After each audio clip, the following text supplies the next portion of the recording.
Welcome to the second episode of Design to Thrive for Young People. I'm Caroline Brewer and this is my son Jack.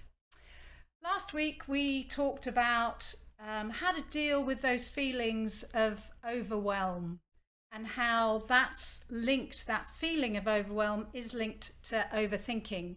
This week we're going to talk about the inner spark that is available within us all of the time when we listen to it. So, Jack, let's jump straight in. I wonder if you could share with the audience how you came to recognise that you had this inner spark. Yeah, so the main thing for me that sort of unveiled this to me was I spent a lot of my time looking to external factors for what I wanted to do. So I looked at my family and what they had achieved and what they were achieving and how did I get to be that? How did I get to that level of success? So my sister, for example, was very successful at GCSE, A-level and university all the way through academia. She was super successful. And so as a kid, I was like, oh yeah, I want to do just as well, if not better than that. And I was chasing this aspiration to be perfect at GCSE, to be perfect at AS, to be perfect at A-level. And in actual fact, every single time I underperformed to my expectations. I wanted to do way better than I ended up doing. And that was really demoralizing until I got sort of to university level and I started just doing what I wanted to do. And I stopped looking externally for what I was supposed to be doing or what I wanted to be doing and started looking internally for what I wanted to be doing and what I should be doing. And suddenly my performance skyrocketed. My motivation went up, my ability went up, my aptitude went up, my grades went up. Everything started improving when I stopped focusing on being something that I wasn't. Can you say what it was that might have triggered that, or was that, as far as you're aware, that was just a natural, I use the word awakening to the fact that felt different? I think so. It was around that time, around when I started going to university, that you first started doing your retreats. And we started talking about, you started getting really interested in 3 principles, and we started talking about it. And I think just talking about it, and that was sort of like passive enough engagement for me to start realizing that I shouldn't have been looking outside for like what I was supposed to be doing. And so it was sort of like, because I got really immersed in it slightly later on, but when we were just talking about it passively, I started to acknowledge my inner spark's existence, whereas before I was telling it to shut up because listening to it meant going against what I thought was externally how I would achieve success. I was told by people that this is how you achieve success in this way. This is how you achieve success in this way. In actual fact, success is a very personal thing. It has nothing to do with what other people tell you is successful. It has everything to do with what you tell yourself is successful.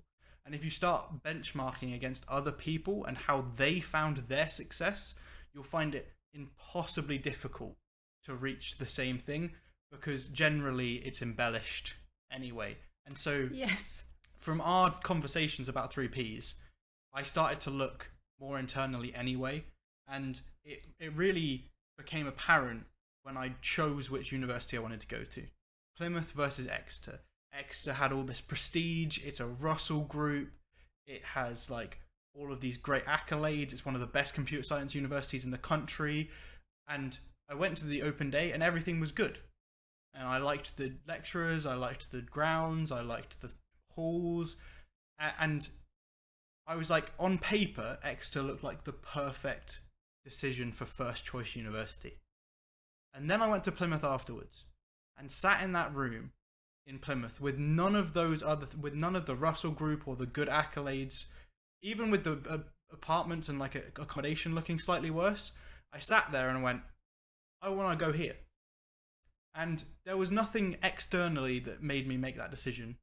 I was just sat there and I listened to myself, and my body was screaming, "You want to go to Plymouth University?" And I did, and it was one of the best decisions I've ever made. So I think that's the moment where it became clear that listening to myself made me happier. Right. It made it easier to find clarity. It made it easier to find happiness later on. Yeah. So you're recognizing there how we can so easily get caught up in the expectations and the external measures that we put on ourselves, that we just pick up from outside and say, if I had that, or when I have that, then I'll be happy.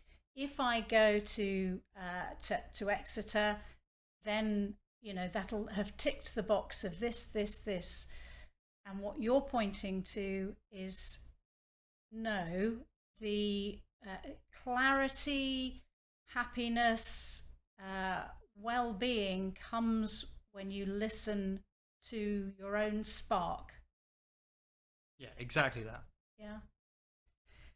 Can you share any other examples of when you've recognized the spark, either in yourself or in your friends? I'm just particularly interested. That was a big decision, wasn't it? Yeah, huge. Shall I go to, which university shall I go to? But I'm just thinking perhaps more on everyday type decisions. Yeah, I think sort of when you look at your everyday life, it's very easy to sort of come up with other reasons for why you made a decision rather than like looking internally.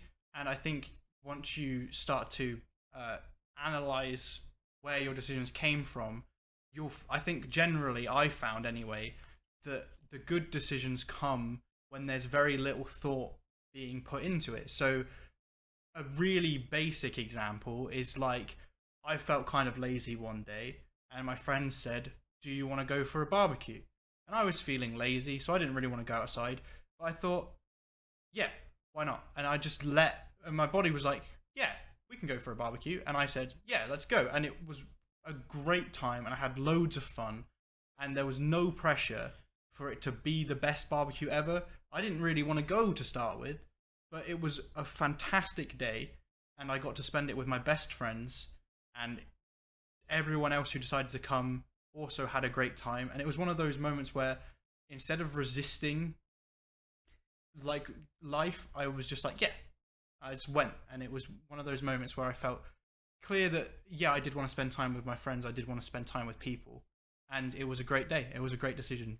Lovely. And it was such a basic say yes or say no, but it led to that being a great day instead of another bland one.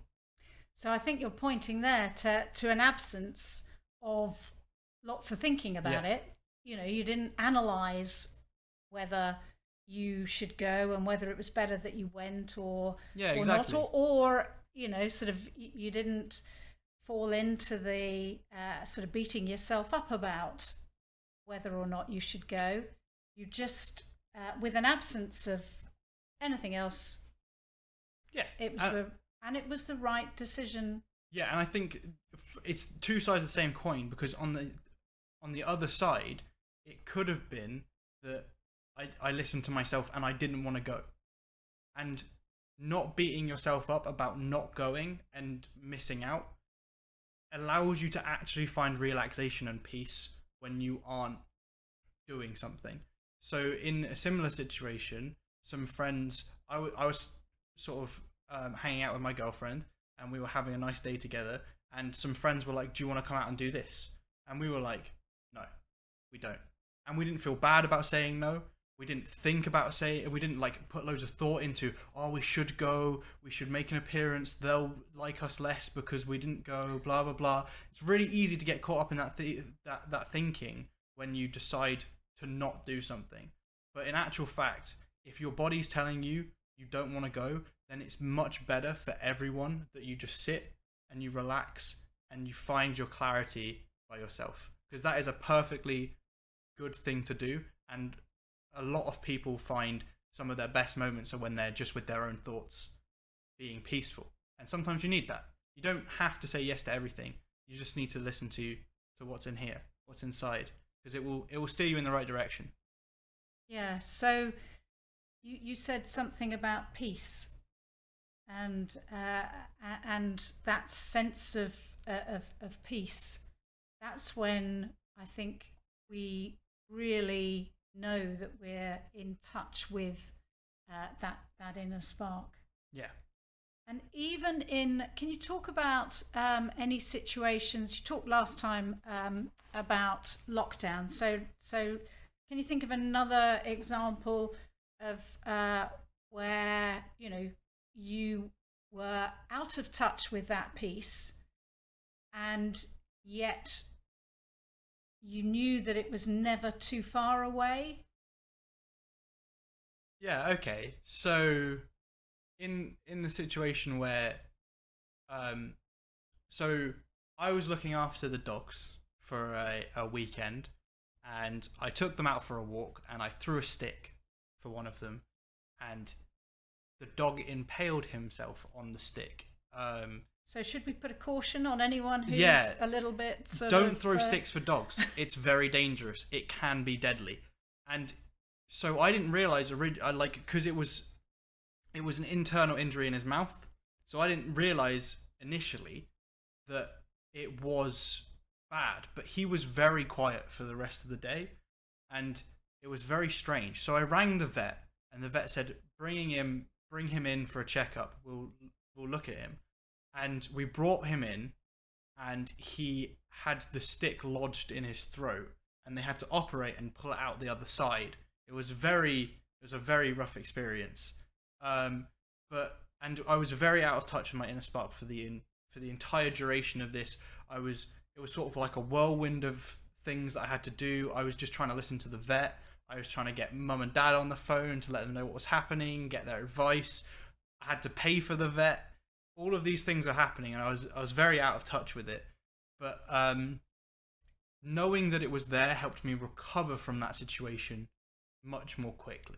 Okay. So being able to know that eventually everything would be okay, that after the whole situation I didn't have to think about it, I didn't have to dwell on the fact that it happened. You didn't have to feel guilty or any of those really negative things that could go with overthinking it. Exactly. I just, knowing that my inner spark was there to guide me afterwards was what helped me recover from it so quickly. Yeah. Because it was, at the time, a whirlwind. Yeah. I do remember when we got back, you said, I was a bit overwhelmed. and I think everyone listening and me definitely can identify with that. We will all face situations like that. That's part of life, isn't it? Life would become boring if everything was at the level of blissfulness, or and we never had to face those sorts of challenges. So we're just recognizing that, yes, we will face those challenges. We will get caught up in a heavy load of thinking, but we don't need to stay down there. We don't need to keep going back over the same thoughts, revisit them, and that's what brings that anxiety and shame or guilt or any of those. So I love the fact that you just recognise that you knew that your spark was there and that you would come back up. Yeah.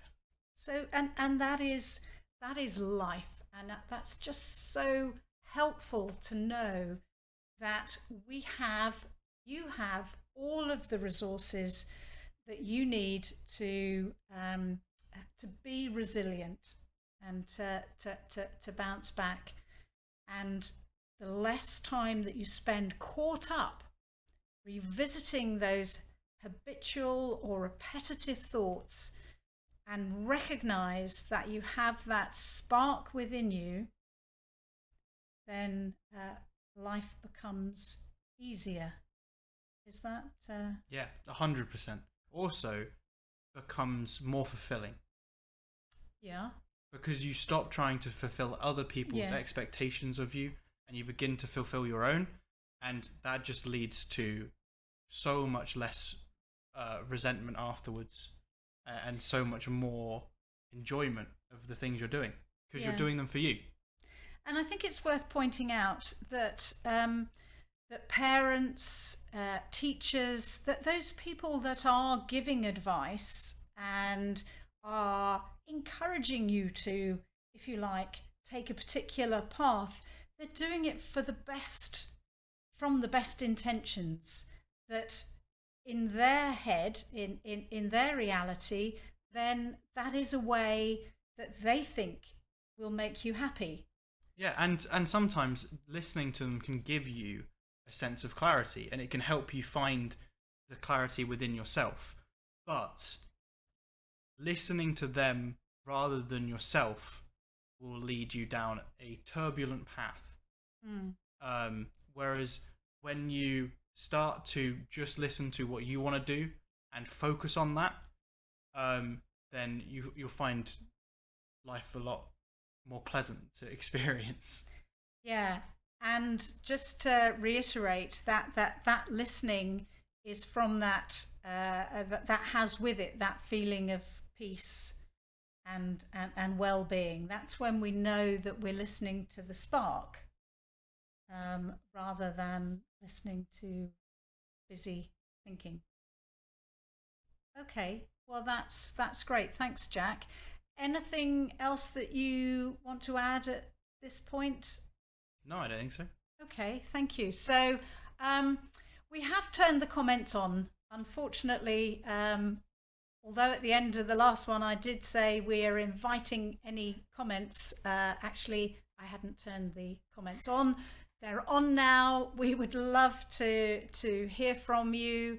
So please do get in touch in the comments section. Email us if you have our personal emails, or contact us through www.designedtothrive.co.uk, and we'll be back next week. We'll continue the discussion around feelings and understanding for yourself more about the inner spark, and how the only thing that gets in the way of us seeing our inner spark and knowing that it's there is it is our own personal thinking.